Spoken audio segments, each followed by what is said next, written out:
What comes to your mind when you hear the letters U, B, C? Depending on where you come from, it might be different, but in Uganda, UBC stands for Uganda Broadcasting Corporation and is our national broadcaster. Serving Uganda since pre-independence, the broadcaster has morphed into a dynamic multimedia corporation. But this is not the episode for its history. Today, we share minds with one of the faces at the corporation about what being a broadcaster means and feels like. I must say that people love the way I'm articulate. Good evening and welcome to UBC News Tonight. The confidence. Lauryn Masika Kazimoto is among the lead senior news anchors at UBC. Born in Kasese district, Kisinga sub-county, but moved with her family to Copenhagen, Denmark, for her father's mission in her early life. Not until 1994 when she and her family settled back in Uganda. Through various education levels, she pursued her career as a media practitioner. At the invitation of President William Ruto. I like telling this story because in S6 VAC, I sat back and I'm like, oh, okay, so what can I do? And the first thing that came into at the time in 2006, we used to listen to. There was this nice hip radio station that was, around town. That was Hot 100. And I was like, oh man, those guys really have some nice, good English. They have some nice, good vibes, nice, good music. So in my VAC, I went there to just a little bit of training, snooping around to, get a feel of what broadcast is like. And from then, that's when I knew this is what I want to do at the university.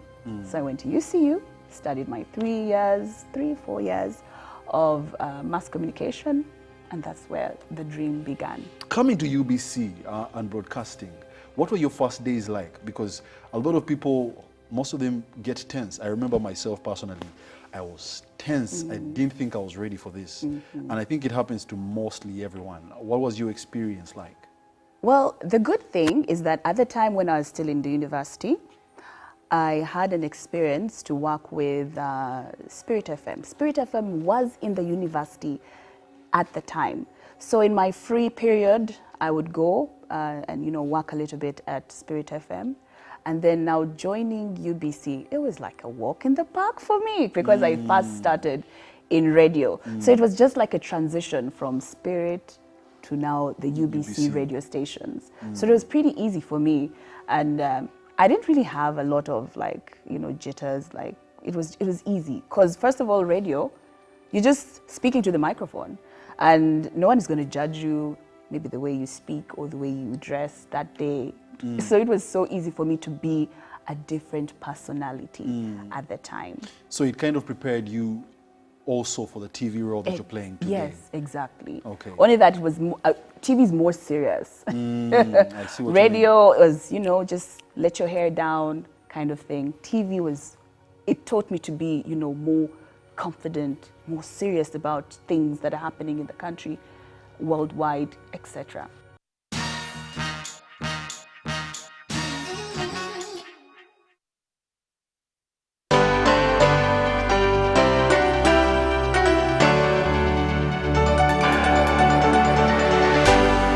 UBC, inspiring Uganda. Together we are, let's go! On 6th of June 2024, MTN Uganda launched a 30-day edition of Employee Volunteerism Initiative, tagged 21 Days of Yellow Care, extending it to 30 days this year to celebrate Group's 30th anniversary. This year's edition themed Learn Today, Lead Tomorrow. Education for rural and remote communities addressed persistent education disparities faced by underserved regions in Uganda. It reiterated MTN's steadfast commitment to drive innovation, connectivity, and impact-based social initiatives.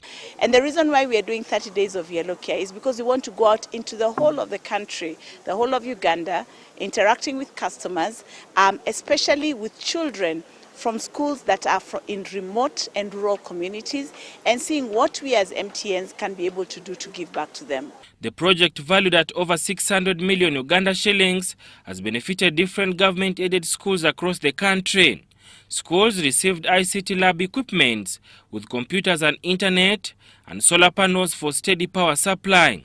There was also a construction of multipurpose student sheds, planting of fruit trees and vegetables, installation of water purifiers, and enhancing female student skills to produce reusable sanitary pads.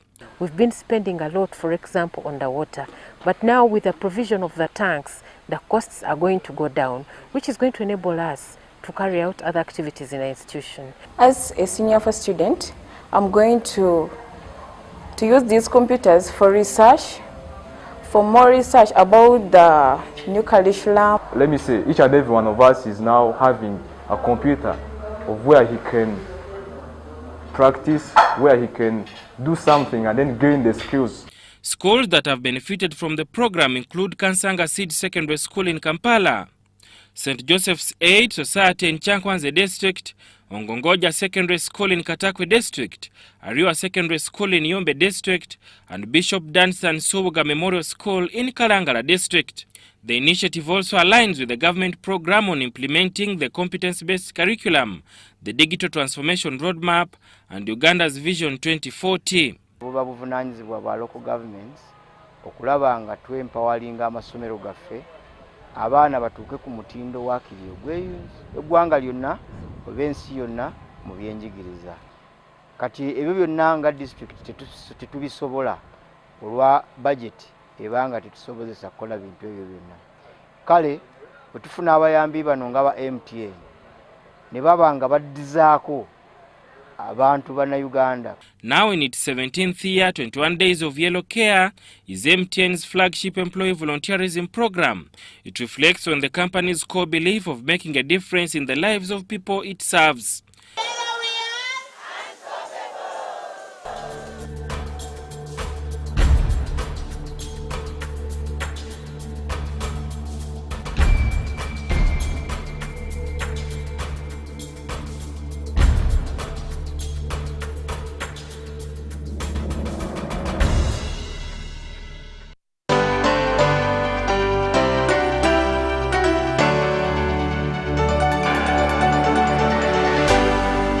UBC, inspiring Uganda. Hello, my name is Paul Isaac Musassis, the Chief Executive Officer of Kira Motors Corporation. You're watching Inside Broadcasting on UBC. According to the Uganda Communications Commission, there are over 54 licensed television stations in the country and more than 309 licensed radio stations.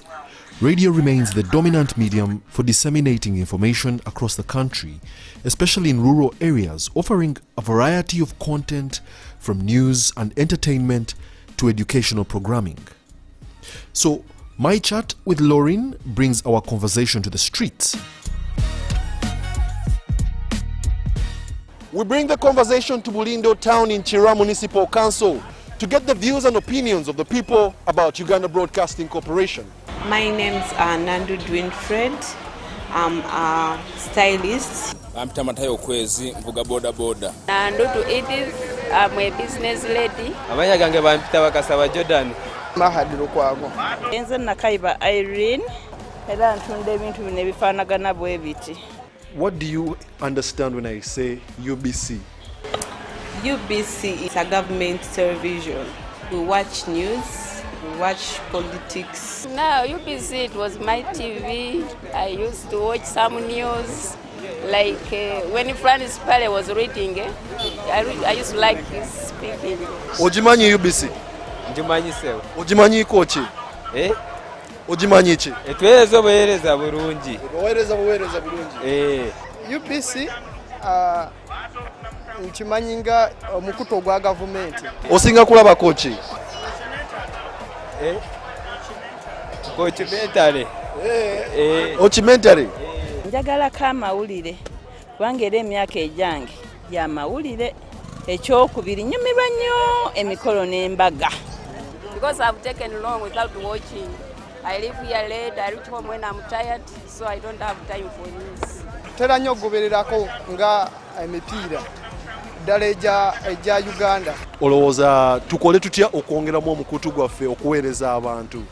Mwe ng'aba UBC temubadde babi era tubeebaza ku bye mukola, tubeebaza n'empozi okwongeramu amaanyi n'okutugambirako ababaka baffe tufe enfuufu. Programu ziyinza okuba entono bati obulango bw'abantu babufaako. Waliwo abantu abalina bizinesi zaabwe eno nga zeetaagako just kutuukirira butuukirizi okubeera nga nazo zivaayo kuba bizinesi ze balanga okusinga ziba z'abagagga otwaliza ewamu. So the perceptions of people in Bulindo town about UBC are still wanting. We realize that people need to know more about what we do. So we have taken the initiative to try and inform them, to tell them exactly what we do, and also to know that UBC is not just one television station. It's a corporation with a lot of radio stations and TV stations under it.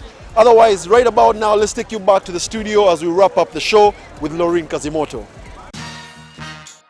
When it comes to highlights in the media industry, what's your major highlight that you think has been in your career as a journalist? Should I talk about the phone call? Tell me about the phone call.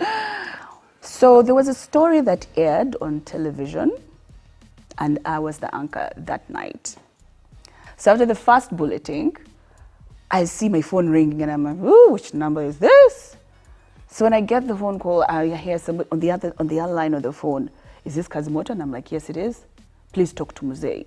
And then, dun, dun, dun, dun, dun. And then all of a sudden, I hear the president on the other line. The president of the Republic of Uganda. Of Uganda, yes. Okay. And I'm like, man, in my heart, I'm like, whoever's, no, of course. Like, I was in my heart, and I'm like, whoever's pranking me today, it's not a good day. But you know, as the conversation kept on going, I was like, oh, wait, this is serious. And I was like, yes, Your Excellency. No, Your Excellency. No, that story, we're going to work on it, Your Excellency. So for me, that was like the high. First of all, I'm like, wait, hold up. Where did he get my number from? But you know, at that time, it was something serious. Yeah. So I had to snap out of it and then respond accordingly. Yes. Yeah. So, and did it happen? Did you correct what he was? Oh yes, we corrected it, and I got feedback the next day. Between swimming and farming, what would you rather do? I would actually like to farm. To take care of children or to take care of the elderly, what would you rather do? Take care of children. Between 900,000 shillings and $500,000, what would you rather do take? 900,000 shillings. Because when you say $500,000, you're like, oh yeah, go for $500,000. A lot of slay queens usually prefer $500,000. No, 900,000 Uganda shillings. Ladies and gentlemen, this brings us to the end of our segment, interacting one-on-one with our staff member here at Uganda Broadcasting Corporation. You're watching Inside Broadcasting, a show that brings up close those stories behind what you usually see on the screens. My name is Wadulo Markanold, and catch you on the next one.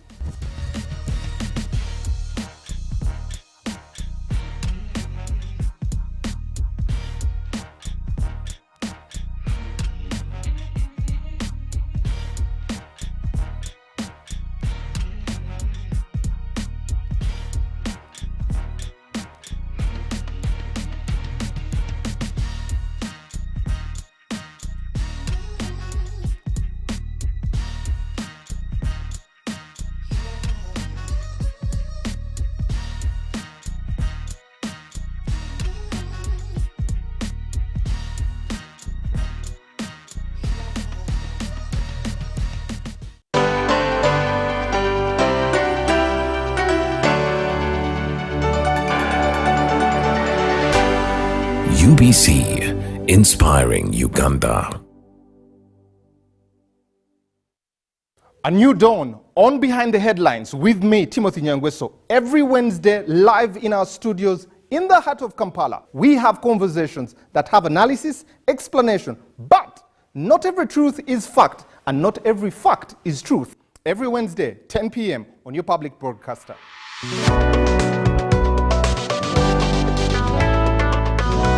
All on your public broadcaster. broadcaster, UBC, inspiring Uganda.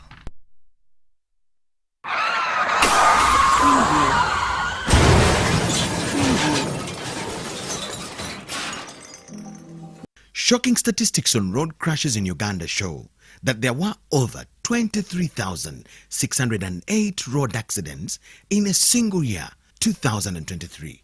This highlights an increase of 16% compared to the previous year. The Uganda Traffic and Road Safety Report of 2023 also shows that there were 24,728 casualties from road crashes, with 4,806 people dead, 16,736 seriously injured, and 3,186 escaping with minor injuries. The rampant increase in the number of road crashes and casualties in Uganda is seriously alarming. According to Uganda Police Traffic Report, 80% of road crashes in Uganda are as a result of speeding, reckless driving, and violation of traffic rules and regulations. Your life and that of other road users matters. Every life taken or injured in a road crash is an emotional loss to a family, resource loss to a business, development contribution loss to a community, and a socio-economic loss to the nation. Join hands together to reduce and, if possible, eliminate road crashes from our roads by avoiding reckless driving, obeying traffic signs and rules, and maintaining public safety intelligence to keep ourselves, passengers and other road users safe at every time. Remember, drive safe today to live again tomorrow. Tofira kukubo.